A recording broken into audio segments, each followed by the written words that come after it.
Well, it's a pretty disappointing time if you're a Counter-Strike fan. While the most recent update does seem to be a step in the right direction, it's still pretty lackluster. And on top of that, Valve might have just shown some high levels of hypocrisy, sending out a cease and desist to a highly anticipated community-made mod. All in a day's work.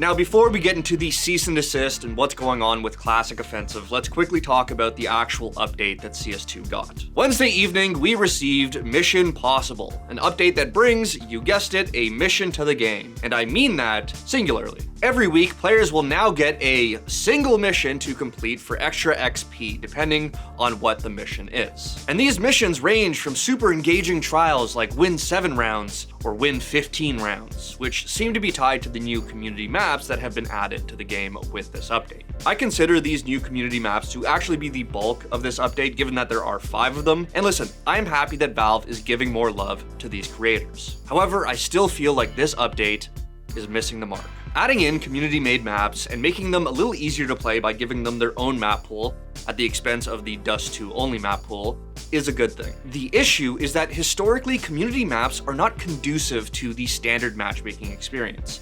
But unfortunately, map makers are pretty much forced to make competitive layouts for their projects if they want any attention from Valve. But it is very difficult to make a map that actually works this way.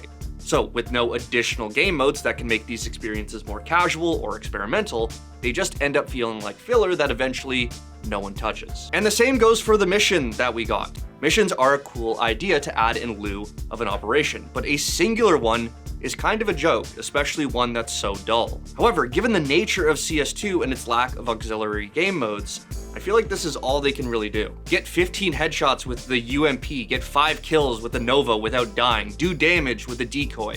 These are all more interesting and could potentially be coming. But I'm not holding my breath for anything outside of using one of the main rifles or planting a bomb, given that competitive is the only real game mode and we can't have people fucking around. Including more casual game modes like Capture the Flag, King of the Hill, or any other wacky shit the community can come up with is how you fix both of these issues. And community maps are a perfect home for these things, on top of standard matchmaking just in case we get the next cache.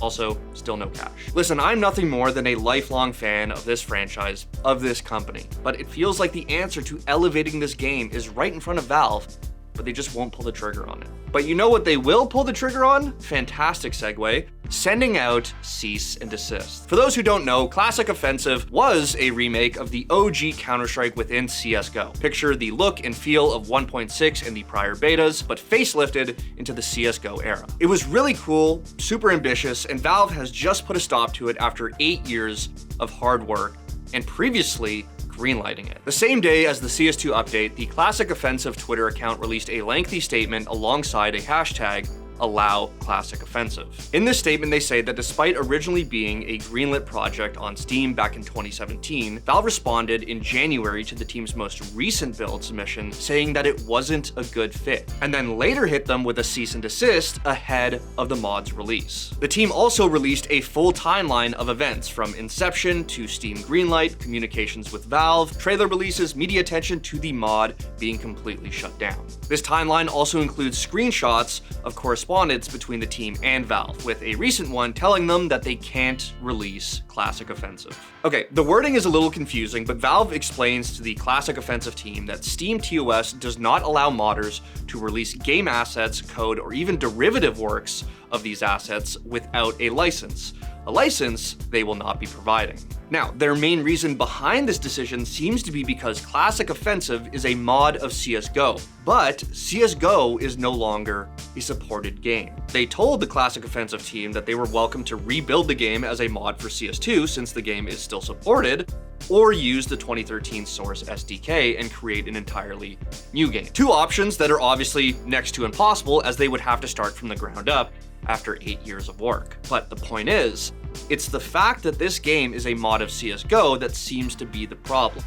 Maybe because they don't want a version of their game coming out that isn't theirs. Why this is the specific issue doesn't seem to be explained anywhere as of yet. Now, the reaction to this news seems to be divided into two main camps. Counter-Strike fans, who, like the Classic Offensive team, point out that Steam and Valve are where they are today because of mods, and that CS itself started as a mod, just like Dave Defeat, Left 4 Dead, and many more. Legality aside, to many fans this feels like hypocrisy, and that Valve is only taking action because they can, because they're technically in the right, and won't be making any money off this if the mod does come out. CS Legacy is another OG CS mod, but the game is being completely remade within the 2013 Source SDK, so they're allowed to keep going, so long as the TOS stays the same. Now, the other camp in this conversation seems to be confined to the PC Master Race subreddit, who are seemingly defending Valve right now, claiming that the Classic Offensive team are obfuscating the fact they were using source code workarounds